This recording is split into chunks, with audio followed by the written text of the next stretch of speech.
once again, Christian greetings to all our valued listeners and viewers throughout the whole world, even more particularly to all Shepherd's Rod believers, and most especially to our beloved brothers and sisters in the United States of America. Special greetings to our brethren in Colorado, in Kansas, in Georgia, in Missouri, in Texas, Chicago, Illinois, in Arkansas, in California, in New York, in Pennsylvania, in Canada, Fiji Island, in Mexico, in Spain, Africa, Kenya, Pakistan, Zambia, to the United Kingdom, to our brethren in Australia, in Malaysia, in Indonesia, and also in Papua New Guinea, and to the rest of the 144,000 living saints scattered abroad, greetings. May the good Lord bless you, my dear brothers and sisters. This is our special episode number 25, just an hour exposition of the prophecy as the last final warning message just prior to the close of provision. And still, we want to finish our investigation concerning Revelation 11, verses 1 and verse 2. The first two verses in Revelation 11, which is a part of the subject on Revelation chapter 10, according to 2TG 14:16. And the focal point of the subject is pointing to the 144,000 living saints, the first fruits, as well as the second fruits, the great multitude, on Revelation 7, verse 9. So let us begin 2TG number 15, on page 8 and page 9. 2TG number 15, pages 8 and page 9. Revelation 11, verse 1. And there was given me a reed like unto a rod, and the angel stood, saying, Rise and measure the temple of God, and the altar, and them that worship therein. The measuring of the worshippers is in reality the numbering of them. And so you see that following the Seventh-day Adventist movement, there is to be a numbering of its people. And as there is but one numbered company, the 144,000, Revelation 7, verse 3, the first fruits, Revelation 14, verse 4, the servants of God, Revelation 7, verse 3, it follows that they are the ones who are numbered, who escape, and also who are sent to the nations. Yes, they are the ones who finish the mystery of God as they bring all their brethren out of all nations. Revelation 7, verse 9, the second fruits. Verse 2, But the court which is without the temple, leave out, and measure it not. For it is given unto the Gentiles, and the holy city shall be tread underfoot 42 months. The worshippers, the members of the church, the tribes of Israel, are to be numbered. But those who are to fill up the court, those of the Gentiles, are unnumbered. After this I beheld and knew a great multitude which no man could number, of all nations, and kindreds, and people, and tongues, stood before the throne, before the Lamb, clothed with white robes, and palms in their hands. Revelation 7, verse 9. Then it says, 7 times 7, 49. Determine the year of Jubilee, the liberation of the people and of the land, the type of the kingdom complete. Besides any other significance, the 42 months being only 6 sevens, it signifies that the holy city, Jerusalem, will not be trodden down all the way up to the time of the antitypical Jubilee. The Gentiles are to be driven out of it before the mystery of God is finished, before the seventh angel begins to sound. 2TG number 15, pages 8 and page 9. So, let us connect track number 5. Track number 5, pages 110 and page 111, as well as 112. So, let's read the statement here. On track number 5, pages 110, 111, and 112. Verse 2, it says, But the court which is without the temple, leave out, and measure it not. For it is given unto the Gentiles, and the holy city shall they tread underfoot 42 months. This is one of the most important subjects, or the subject in reality by which at this time we need to focus our attention. Now, let us read the commentary given by the Shepherd's Rod. But why leave out the court? Why not measure it also? For since it is a part of the building, it too must be symbolical of saints. Obviously, because it represents the great multitude which no man could number, measure, of all nations and kindreds and people and tongues. Revelation 7, verse 9. The last who come from among the Gentiles. So, in this study, I would like to distinctly separate the term Gentiles and the term heathen. H-E-A-T-H-E-N. Heathen. So let us read again the statement here in tract number 5, 110 and 111. It says, obviously because it represents the great multitude, which no man could number or measure, of all nations and kindreds and people and tongues. Revelation 7, verse 9. The last who come from among the Gentiles. The court, in other words, is symbolical of the immeasurable, innumerable harvest of second fruits brought in after the measurable or numerable harvest of first fruits, the 144,000. It is not measured, meaning investigated, because it represents those among whom there are no bad to be cast out, for they are gathered in after the cleansing of the heavenly temple. Daniel 8, verse 14. After the judgment of the dead, after the separation of the bad from among the good in the church, as illustrated by the parable of the net, Matthew 13, verse 47 and 48. They are those who by name, my people, Revelation 18, verse 4, are called to come out of Babylon, and who, with no unclean among them, Isaiah 52, verse 1, come into the already purified and living church of God.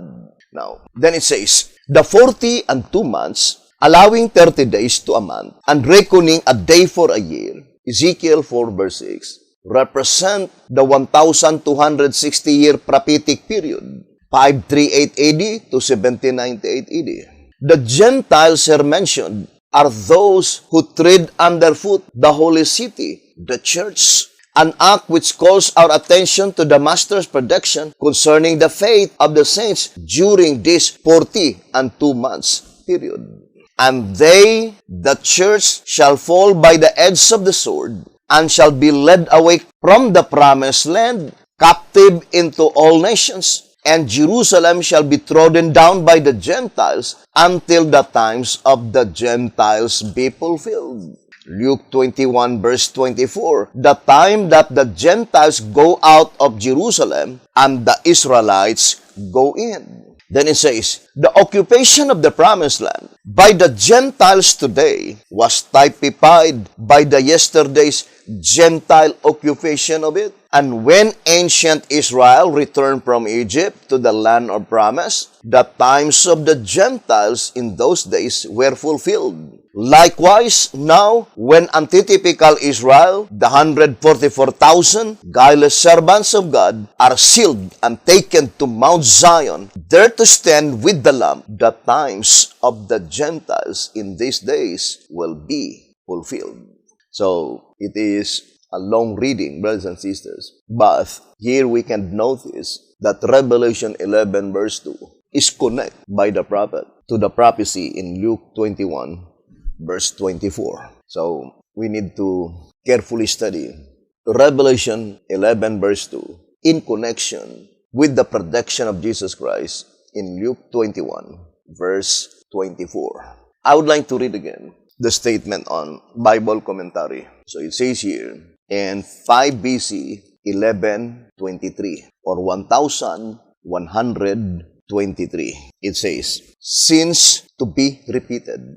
Since to be repeated. It is concerning Luke 21. And in the verse quoted is Luke 21 verse 20. Luke 21 verse 20. And when ye shall see Jerusalem compassed with armies, then know that the desolation thereof is nigh. Luke 21 verse 20. And when ye shall see Jerusalem compassed with armies, then know that the desolation thereof is nigh. We know that the shepherd's rod connect Luke 21 verse 20 to Zechariah chapter 1 verse 18 to verse 21. So we need to connect to the prophecy in Zechariah chapter 1 verse 18 to verse 21.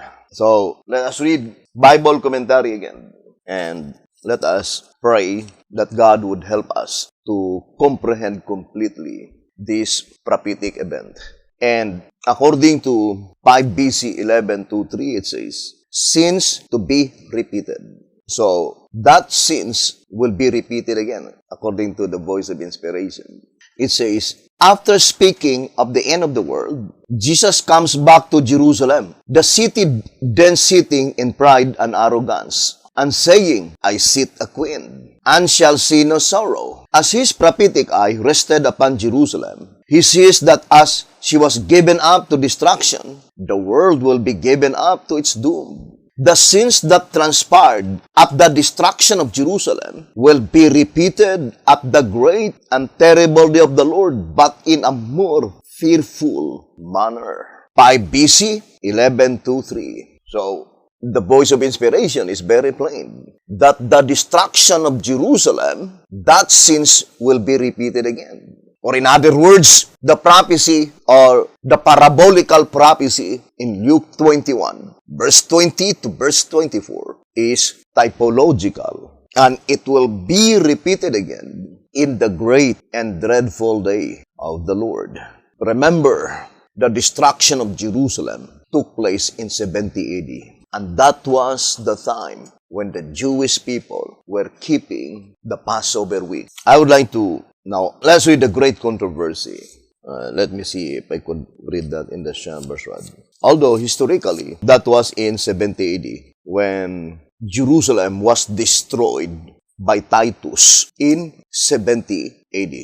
Try to look at in the writings of B.T. Halder. 70 AD. Now, let me read to you the great controversy on pages 30 and page 31. Terrible were the calamities. It is in tract number 3, page 40. That was in 70 AD when Titus destroyed the temple in Jerusalem. It says, terrible were the calamities that fell upon Jerusalem when the siege was resumed by Titus. The city was invested at the time of the Passover when millions of Jews were assembled within its walls. So when was the occurrence, brothers and sisters, when the temple in Jerusalem had been completely destroyed? That was the time when the Jewish people were celebrating the Passover week.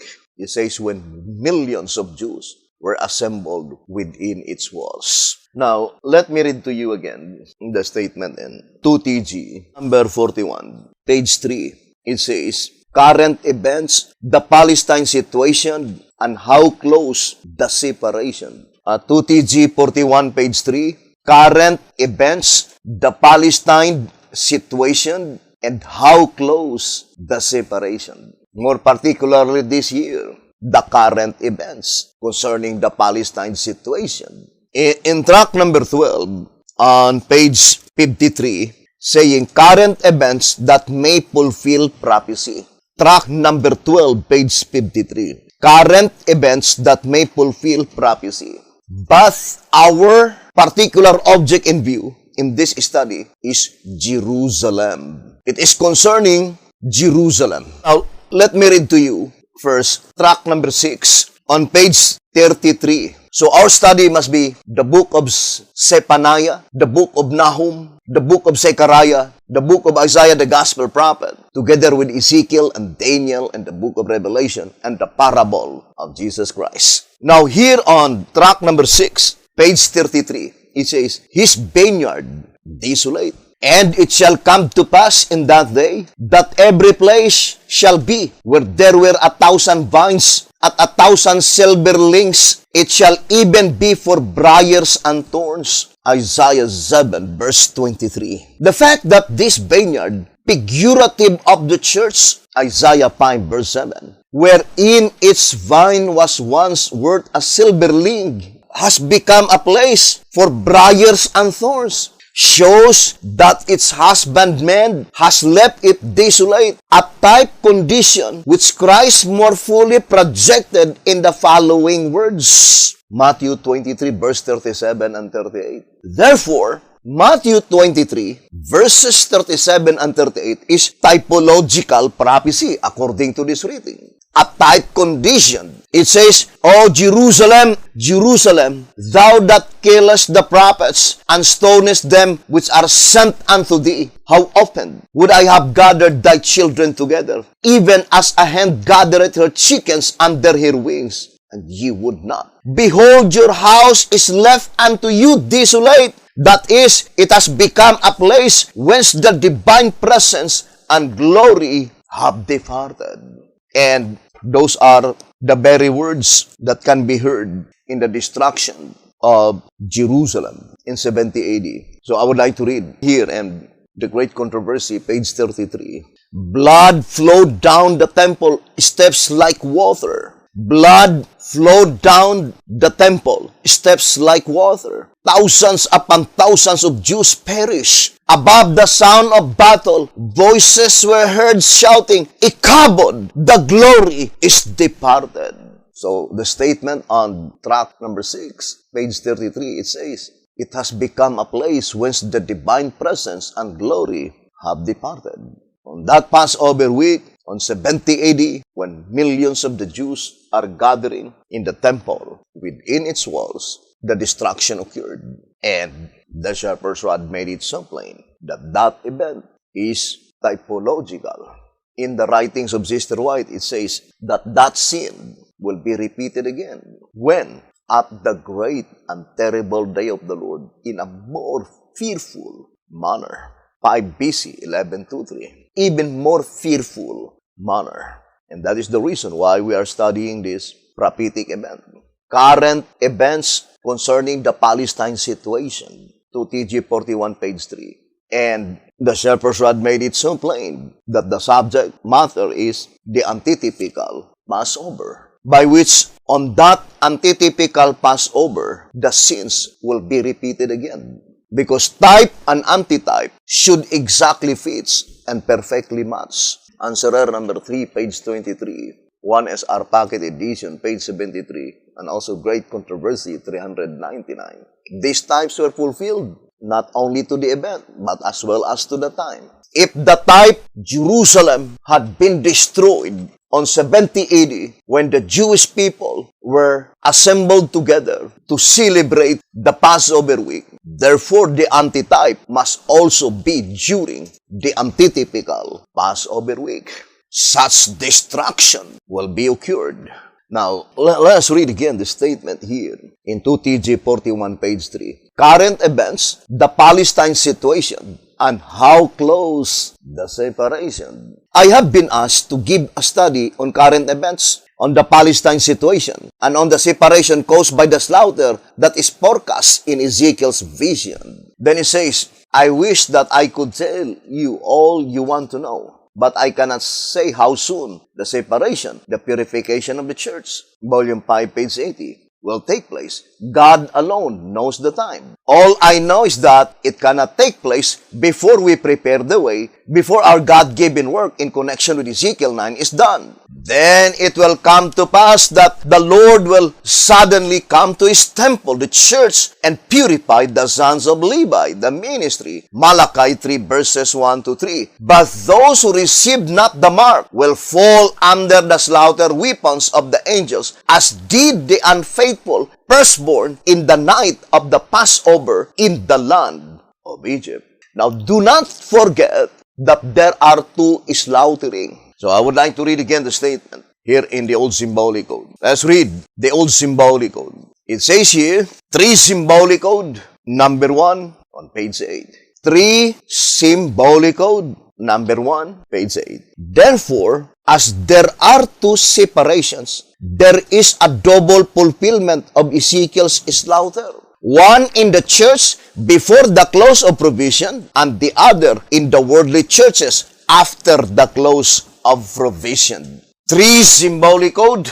Number 1 on page 8. So, there is a double fulfillment of Ezekiel's slaughter. The first slaughtering is before the close of provision. But the second slaughtering is after the close of provision. The close of provision mentioned here cannot be the general close of provision. Otherwise, we'll be saying that after the general close of provision, there is still slaughtering. No, the general close of provision throughout the whole world. The destruction is not slaughtering, but rather the 7 last plagues, the literal 7 last plagues. But the close of provision mentioned here is the close of provision of all Sabbath keepers. The first slaughtering takes place before probation close to all Sabbath keepers. But the second slaughtering takes place after the close of provision of all Sabbath keepers. The first slaughtering is only pertaining to all firstborn sons. And that is why the shepherd's rod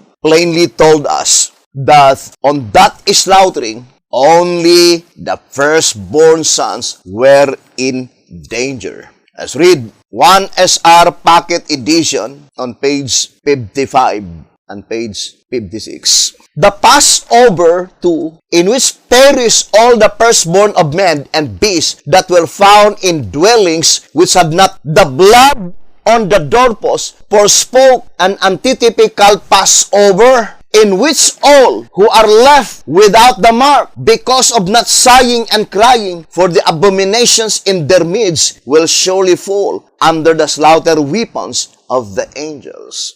Ezekiel chapter 9, verse 2. Then it says, when will this come to pass? The time unquestionably reveals the time through the fact that only the firstborn were in danger.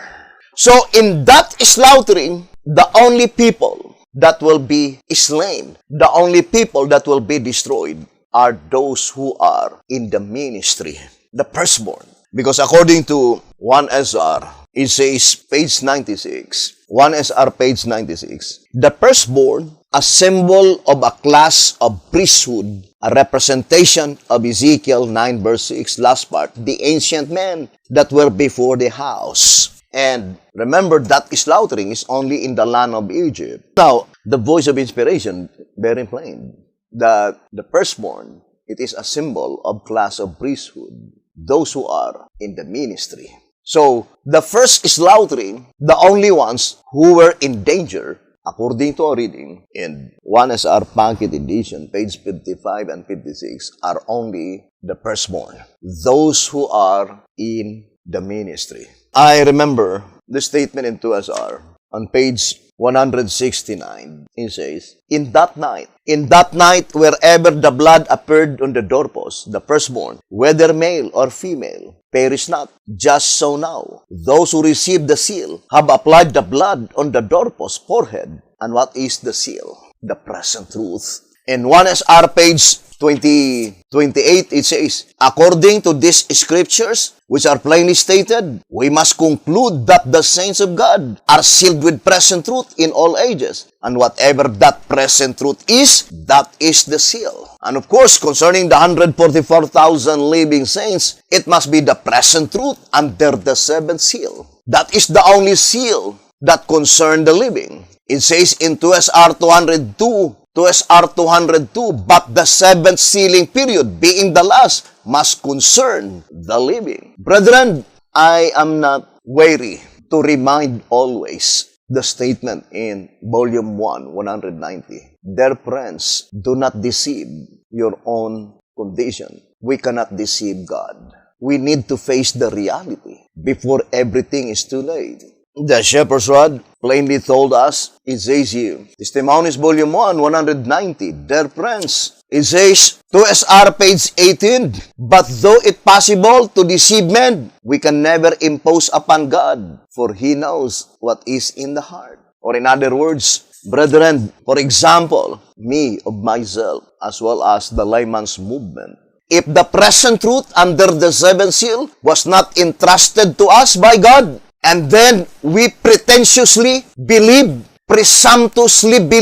that the present truth is within our borders, while in reality, we are destitute of present truth, then we are only deceiving our own selves. We are only fooling our own selves. And we cannot deceive God.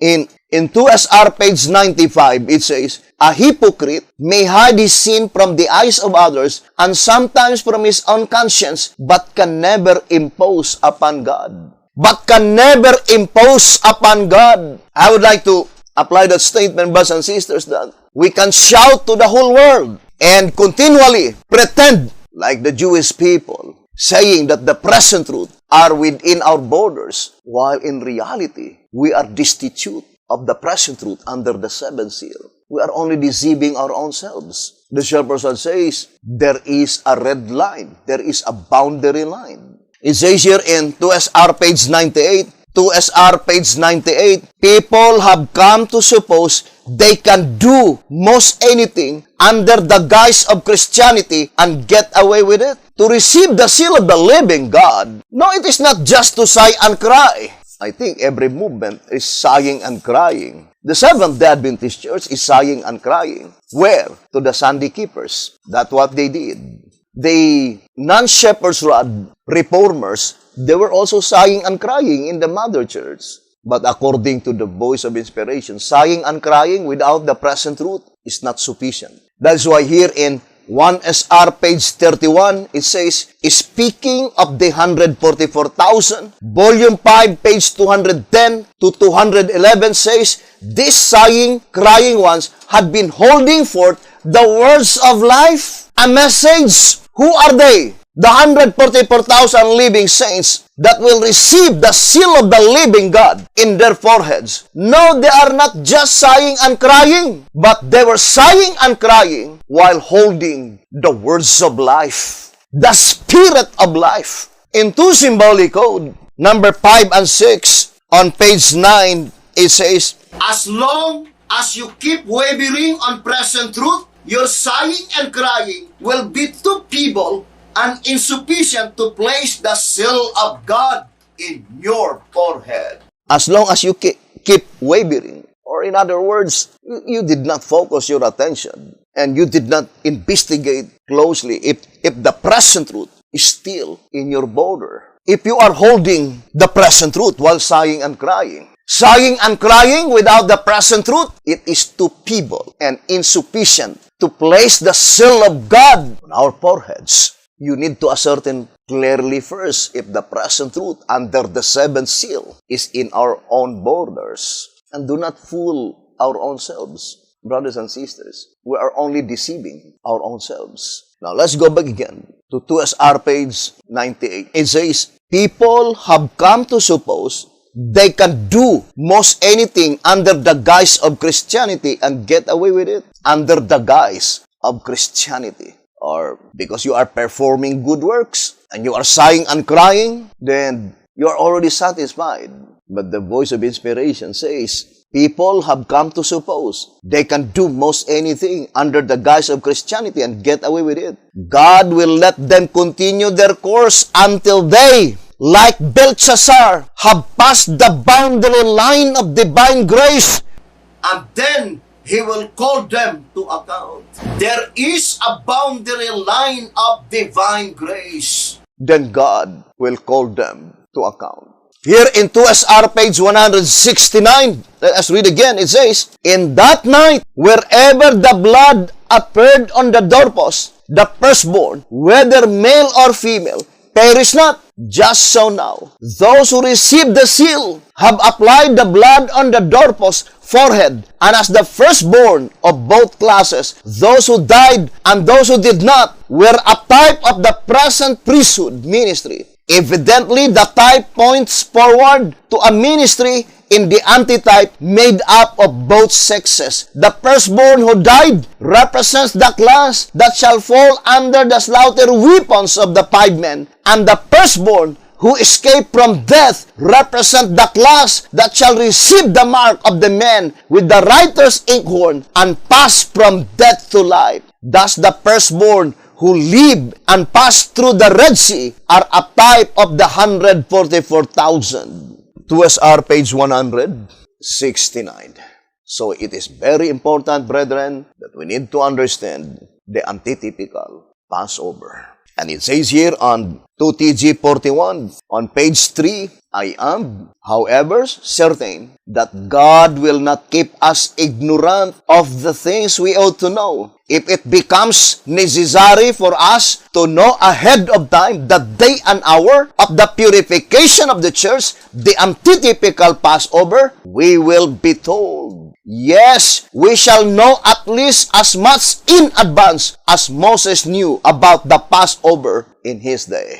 Remember the statement, the information that will be given by God to His people, those saints that will no longer to taste death, is in much advance than in the days of Moses. And that promise is now fulfilling this year because through the Spirit of Christ, the full information concerning the antitypical Passover by which the culmination of the Palestine situation, brothers and sisters, such full information had been given by God to His people for one purpose. According to 11 Symbolic Code, number 8, on page 3, it says, God has revealed the 42-month prophecy to us for no other purpose than that we be made to realize that we individually have no time to lose in cleaning ourselves up with the provisions He has given us. No time to lose in getting our divinely appointed work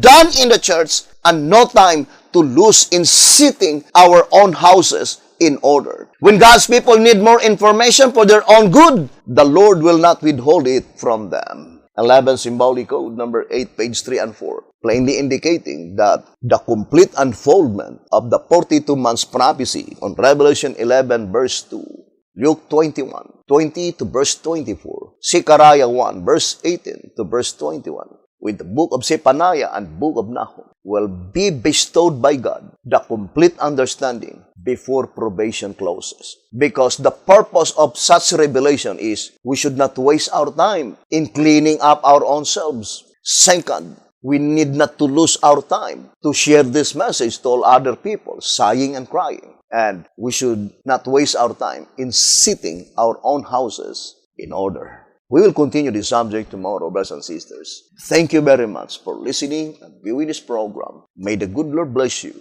Have a beautiful, wonderful evening.